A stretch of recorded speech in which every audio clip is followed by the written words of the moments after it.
ఉడేలో breaking news చూస్తున్నాం. Osmania university వద్ద ఉద్రిక్తత నెలకొంది. పీజీ కాలేజ్ విద్యార్థులు ధర్నా చేశారు. రాత్రి 2 గంటలకు ముగ్గురు ఆగంతకులు తాగి లేడీస్ హాస్టల్లోకి వచ్చారని, హాస్టల్ వాష్రూమ్ వెంటిలేటర్స్ నుంచి చేతులు పెట్టి రమ్మని పిలుస్తున్నారని విద్యార్థులు తెలిపారు. స్టూడెంట్స్ అందరం కలిసి ఒక వ్యక్తిని పట్టుకున్నామని తెలియజేశారు. 2 పారిపోయారని చెప్పారు. గత వారం రోజులుగా ఇలాగే జరుగుతుందని, కాలేజ్ చుట్టూ గంజాయి బ్యాచ్ పెరిగిపోయిందని వాపోయారు.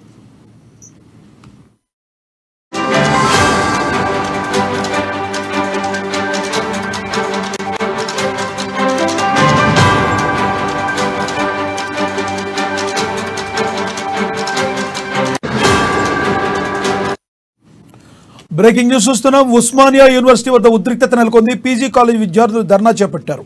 రాత్రి 2 గంటలకు ముగ్గురు ఆగంతకులు తాగి లేడీస్ హాస్టల్లోకి వచ్చారని, హాస్టల్ వాష్రూమ్ వెంటిలేటర్స్ నుంచి చేతులు పెట్టి రమ్మని పిలుస్తున్నారని విద్యార్థులు తెలిపారు. స్టూడెంట్స్ అందరం కలిసి ఒక వ్యక్తిని పట్టుకున్నామన్నారు. 2 పారిపోయారని తెలియజేశారు. గత వారం రోజులుగా ఇలాగే జరుగుతుందని, కాలేజ్ చుట్టూ గంజాయి బ్యాచ్ పెరిగిపోయిందని తెలిపారు.